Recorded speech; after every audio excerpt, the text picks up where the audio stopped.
Hello, everyone, and welcome to another Mondays with Michelle video. This week's topic, Manorial Records. We'll talk about what they are, what clues they may offer, and where you can find them.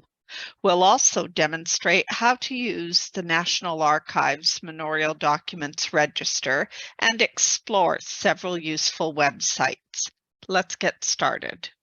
If you're not familiar with what the records are, and certainly for North Americans, the term is not something that's going to be as familiar. So the concept of the manor is the unit of land, the estate, and the landlord would be the lord of the manor. So the big value of the types of documents that are in the manorial records collections are the court records. So the lord of the manor would actually have these manorial courts where they would resolve various disputes amongst their tenants or those who lived on the estate. So you're going to find a lot of references to names in these records. You will also find records of leases or surveys of the land, which will list the tenants, as well as rent records. Depending on the particular manor, there may be a lot or there may be only a small amount that survived over the years. So the Family Search Wiki, and I will put all these links in the handout, the Family Search Wiki does have a good write-up on what a manor is, the courts, the records. Some other really useful websites. The University of Nottingham website has some information on the court rolls, which are the court leet and the court baron, which are the two levels of courts that the lord of the manor would be involved in. And it's basically got write-ups and examples on the different kinds of documents you might expect to find. Now, the nice thing is these manorial documents can go back to the 13th century. So we're talking really old records. Another website, the Cumbrian Manorial Records, again, it gives some examples. And here what you're seeing is a list of names and indication of the land that they occupied. So that's a good background website. There's also this Conisbro court rolls. What I liked about this website, in addition to the various pages with background information, they have this section labeled for schools. And I always love websites that have links for schools, because my theory is it means they will have really good explanations as well as various pictures and other useful information. So this is a good website, again, for some overall background information.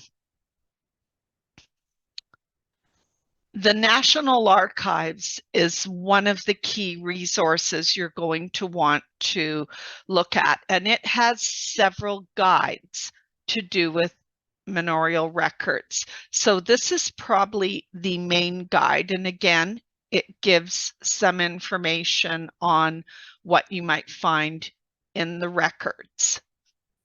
And it talks about what a manor is. It also talks about how to search for the records. And they have an online manorial documents register, which is the official list of all the manorial documents in England that have survived. So this is a good starting place, and I'll be showing you how to do that. The other guide they have is a guide specifically on how to use the manorial documents registers. And here is the register. So you've got two options. You can either search by the manor, which means you would type in the name of the manor if you knew it, or you could type in a parish name. And there are often many manors in a particular parish. I read one item in, I believe it was the Family Search Wiki, where they said there were 12,000 parishes in England and 65,000 manors. So you're going to find for a particular parish, quite often you will have multiple manors. So if I wanted to search, for instance, on a parish, I could say, let's type in Leeds, and I can also select the county, or I could just leave it as Leeds. And I would click search, and it's giving me a list of all of the manors associated with Leeds. And as you can see, there are a lot of them. So that's your first step, is identifying what were the manors for the areas that your ancestors lived in. And then you could go into each of these entries to see what information they held. So for instance, if we go back, I decided to search on Helmsley. So we have several entries for Helmsley. And you notice for Helmsley Manor, it says 26 collections held by 2 archives. Well, I decided to look at that entry further, and it's giving me all of these details. So you notice there's this item from the 1300s held by the National Archives. Most of the other items are at NICRO, the North Yorkshire County Record Office, and you can see from the dates, there's an awful lot of information in the time frames well before civil registration, but there are also records that are more recent. So the Manorial Documents Register is a great finding aid to get an idea of what is available. And I went to the NICRO website and searched on Helmsley Manor. And you can see, if we look down, we've got information here, correspondence for the Helmsley Manor. We've got presentiments of the Manor Court in this one here. So there's all kinds of information available. It's a case of knowing where to look and how to find it. So this was one of the entries that I checked, and here we've got Manorial Records, 1800 to 1804 for the Manor of Helmsley and the Manor of Old Byland.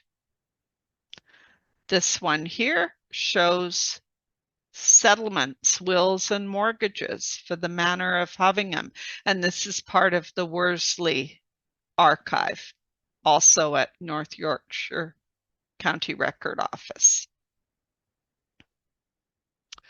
So again, you can search on a particular manor name or parish name.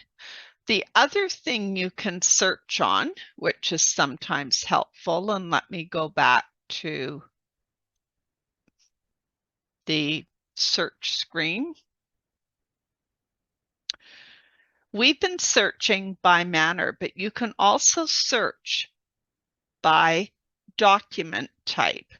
So for example, if I scroll down here, I could select from one of these types of documents. So if I wanted to look up information for tenants and I want it to be in Yorkshire West Riding, let's see if it shows anything.